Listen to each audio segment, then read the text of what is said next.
Olá, boa tarde, tudo bem? Como é que está você? Nós estamos aqui na aula de recuperação da informação, né?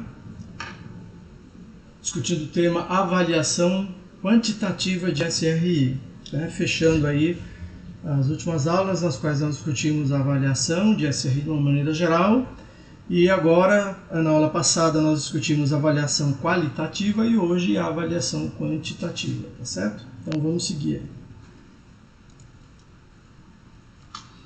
Bom, a avaliação quantitativa, ela refere-se ao tipo de avaliação na qual os elementos sob avaliação podem e são medidos de forma mensurável em quantidade, expressos em valores inteiros ou decimais, tá certo? Acho que essa definição ela é muito tranquila, eu não preciso ficar discutindo sobre ela, né?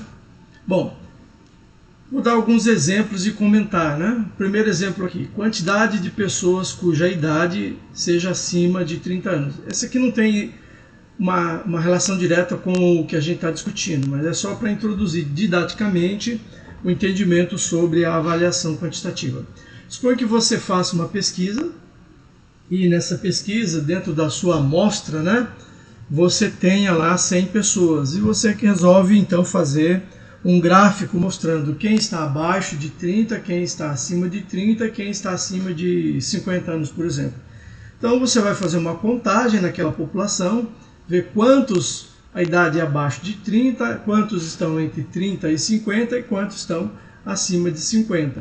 Então você pegou uma população, né, uma amostra definida adequadamente, você fez então a contagem dentro de cada uma dessas classes que você elegeu, ou que foram eleitas aqui no meu exemplo, né? Eu elegi que uma das categorias de análise seria a idade, e na idade eu dividi em 3 momentos de análise, quem tem abaixo de 30, quem tem entre 30 e 50 e quem tem acima de 50. O que eu vou encontrar nessa análise, ela vai ser expressa como uma quantidade, né? Não vou ter 2 pessoas e meia, ou meia pessoa, ou 12 pessoas e meia. Nós vamos ter uma quantidade, né? Deixa eu chamar a calculadora aqui, para vocês acompanharem uma exemplificação. Deixa eu ver se eu... Bastante que eu vou colocar esta calculadora para ficar visível para vocês. Então, vou acrescentar aqui.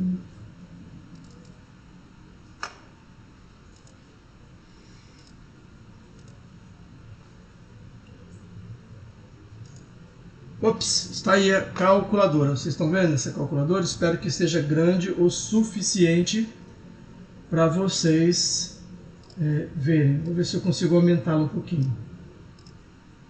Melhorou? Espero que sim. Bom, então vamos supor que neste estudo eu chegue à conclusão que das 100 pessoas, 15 são abaixo de 30.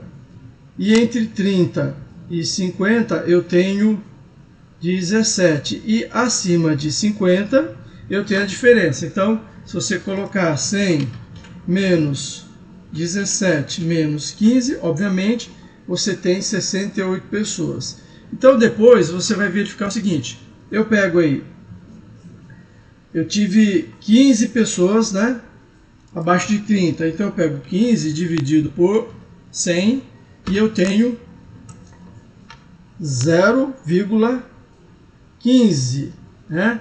Este número aqui, 0,15, ele está como percentual, mas na escala de 0 a 1, onde 0 é 0, 1 é 100, 0,5 seria 50%, tá certo? Então aqui eu tenho, se eu quiser saber esse valor aqui, em percentual, eu multiplico por 100 e eu tenho 15. Portanto, esse 0,15 equivale a 15%, né? Na primeira categoria. E continuando a fazer a divisão da mesma forma, né? Eu pego os 17 dividido por 100, multiplicado aqui por 100, para você ver, né, o valor que deu 17% também. E se eu fizer a mesma coisa com 68, a gente vai chegar em 68%, né? Fazendo essas contas. Então você coloca 68 mais 15 mais 17, chegou ao 100, tá certo? 100%. Em toda avaliação quantitativa, exceto em casos raros, que são, você tem que explicar esses casos raros, a soma dos percentuais sempre tem que chegar a 100. Não pode ser maior do que 100 se cada elemento estiver sendo computado em apenas uma única categoria, tá certo? Bom, vamos olhar aqui na nossa continuação. Um outro exemplo, né? Estávamos aqui nesse slide, pulamos para o próximo exemplo. Outro exemplo de avaliação quantitativa. Quantidade de vezes que um sistema responde versus a quantidade de vezes que um sistema trava, ele não responde. Então suponha o seguinte, você tem um sistema que você clica e ele te dá uma resposta, mas às vezes ele não dá a resposta, o sistema trava, fica lento demais, não responde mesmo. Às vezes você tem que fechar e carregar de novo o aplicativo, ou até reiniciar o computador, ou o tablet, ou o celular, etc. Então nesses casos, você está querendo mostrar que o sistema é instável, que ele não é bom. Então você não pode dizer, o sistema é instável, o sistema não é bom. Você mostra assim, olha, de 100 tentativas, em 73 ele travou, em 10% ele demorou, e no restante ele atendeu corretamente. Então isso define o comportamento do sistema.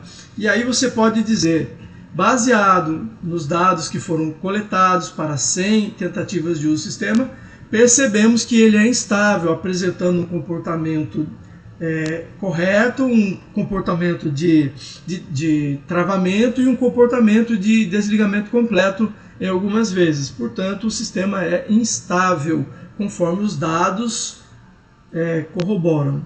Então veja, nas afirmações, quando você está fazendo uma avaliação quantitativa, as avaliações devem ser sustentadas pelas quantidades, pelos dados que você utilizou, tá certo?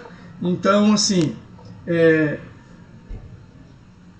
se você tem uma pesquisa que os dados qualitativos mostram que 51 ficou em uma categoria e 49 ficou em outra, você pode afirmar que a maioria, né, ficou em uma categoria e outra. Por exemplo, 51% disse sim e 49% disse não, né, da população.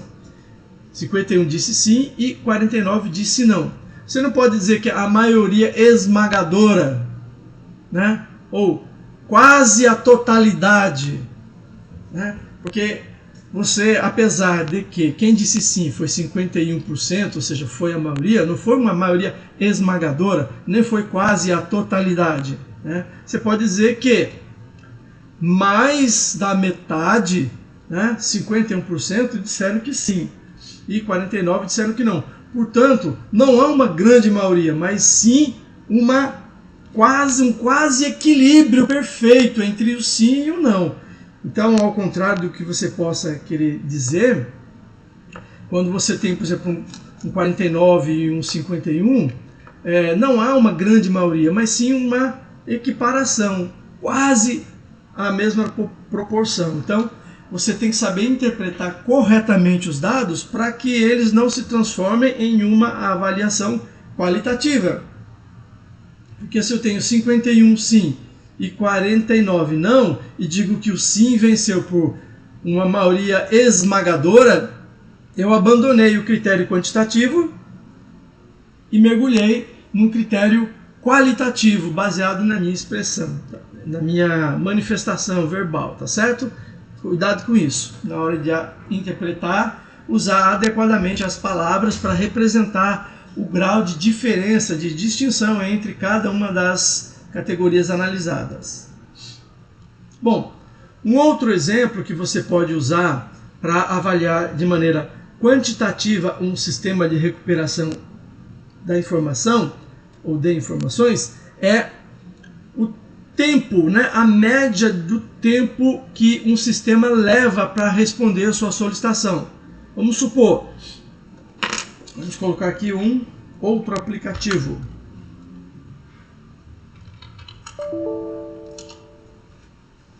Já vai. Tô achando o aplicativozinho. Agora sumido. O aplicativo aqui já está na tela, mas você ainda não está vendo, você vai ver agora.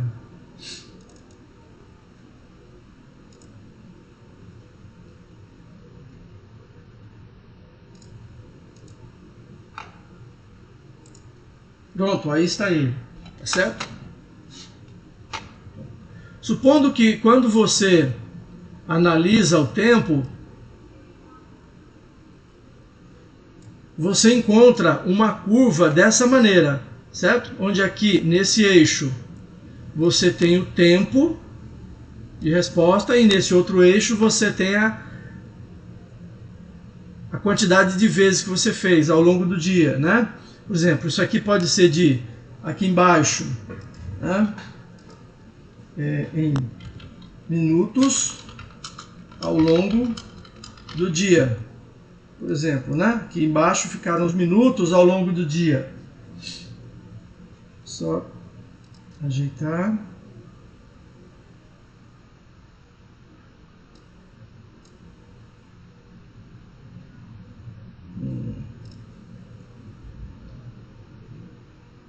Deixa eu apagar um trechinho aqui, peraí.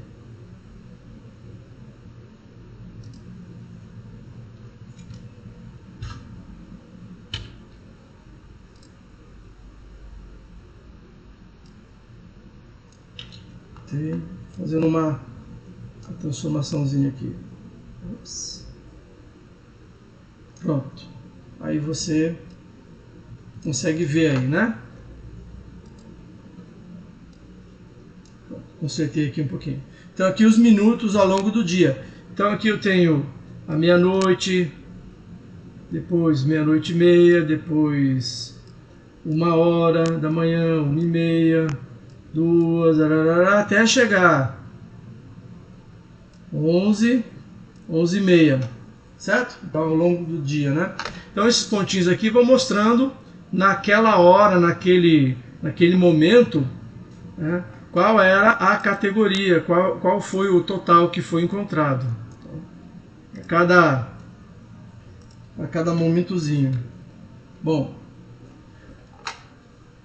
aqui você poderá analisar de várias formas. Primeiro, falando quantitativamente e estabelecendo uma média. Vamos supor que a curva média fosse aqui, certo?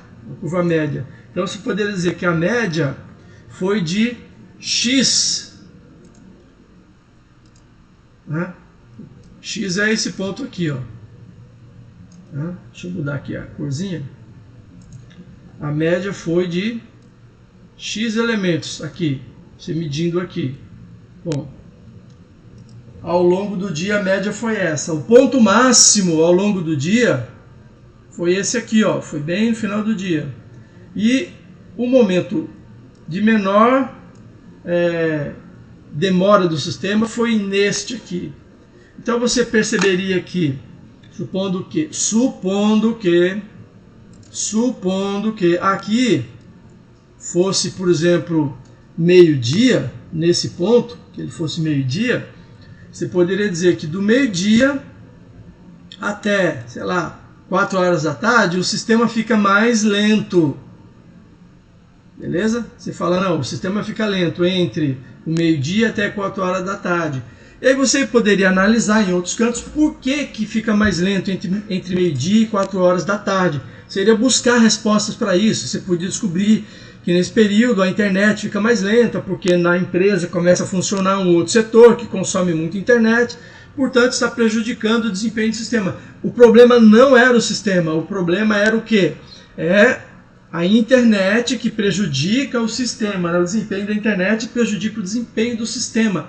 Então você vai em busca de soluções como melhorar a internet ou separar a internet usada pelo sistema da internet usada de maneira geral, por todo mundo, né? E isso te permite fazer essas análises, de período tal a tal.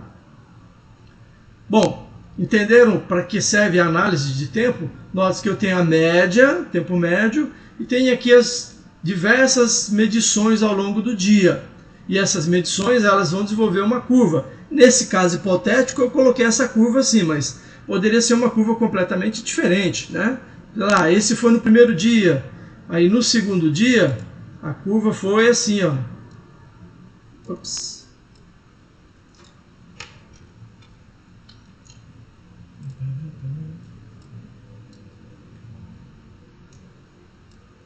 Lá, foi assim, parecido. Um outro dia, né, a curva ficou desse jeito. Então, enfim, você vai analisando e você vai determinando as causas e as explicações e as soluções para aquela causa. Beleza, deixa eu voltar para cá.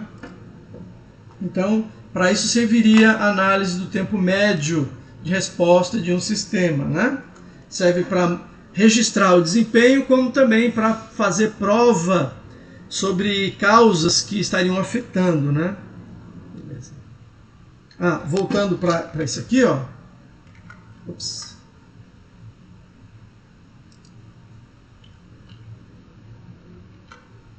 Voltando para esse aqui, você poderia colocar aqui uma outra curva que mostrasse o consumo de internet, né, pelos setores, ó. Então, isso aqui explicaria bastante, né? Supondo que essa linha vermelha fosse o consumo de internet ao longo do dia, você veja que nos momentos em que a internet ela está pouco consumida, que é esse momento aqui, o desempenho do sistema aumenta, tá bom? E à medida que vai aumentando a internet, vai diminuindo o desempenho do sistema. Note que ao longo do dia, como o consumo de internet ele aumenta, o desempenho do sistema como um todo, ele diminui. É claro que isso, nesse exemplo, a causa e o efeito aí são bastante óbvios, né? Mas é necessário você fazer o levantamento e mostrar assim, porque contra os dados não há discussões, não tem como alguém brigar contra uma evidência. Quer dizer, ela pode brigar, mas está errada, né? Tem uma evidência que mostra. Aí você provaria com um gráfico desse, olha, o desempenho do sistema cai na mesma proporção em que o aumento de internet aumenta. Portanto, para solucionar o problema, precisamos comprar um novo recurso de internet, que aí esse recurso de internet ele ficaria tendendo, né, tendendo à normalização e, portanto, haveriam menos oscilações e menos problemas no uso do sistema de recuperação da informação. Ok. Um outro exemplo também de análise quantitativa é...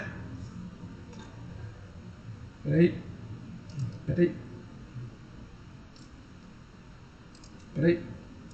Prontinho. Um outro exemplo é o percentual de itens da resposta que atendem à expressão de busca. Considerando-se, por exemplo, uma pesquisa individual, ou uma resposta individual, ou um conjunto de respostas, tá certo? Você pode fazer várias pesquisas e vai anotando a quantidade de itens de resposta que o sistema deu que estão de acordo com a expressão de busca. Vamos supor que você coloca a expressão de busca molho de tomate e você vai olhando quais são os documentos que têm essa expressão molho de tomate em seu conteúdo ou nos elementos que foram utilizados para a indexação daquela obra, tá certo? Bom, aqui também mais um exemplo para a gente.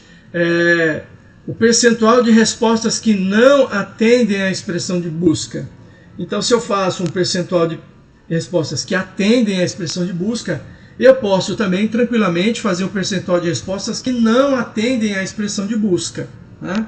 Ou que atendem parcialmente, etc. Aí eu tenho que ir levantando essas categorias de análise e, a partir disso, estratificando as respostas e contando-as, para então eu ter uma avaliação quantitativa. Bom, mais um exemplo aqui para a gente. Nós temos o quê? Percentual de respostas que atendem à expressão de busca, mas que não estão disponíveis no acervo. Então aqui é legal também, você pode ver o sistema, ele está respondendo bem, ele está informando adequadamente um conjunto de respostas que são interessantes, considerando-se a expressão de busca, mas que aqueles documentos apontados pelo sistema não estão disponíveis no acervo. Então isso é um outro indicativo. Esse não é um problema do sistema, é um problema do acervo, da gestão de acervo e do dimensionamento desse acervo. Bom, então, voltando, cadê o bicho? Morreu?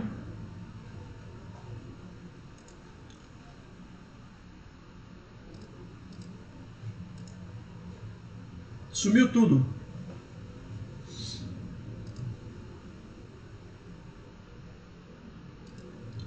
Bom, então dessa maneira o que acontece? Nós conseguimos discutir tanto a avaliação quantitativa quanto a avaliação qualitativa. E cada uma delas tem o seu foco de interesse, tem seu foco de uso. Cabe a você, né, quando você estiver pesquisando, identificar qual é o tipo mais adequado de avaliação, se é a avaliação quantitativa ou a qualitativa, ou um mix, né, das duas, sendo o quantitativo.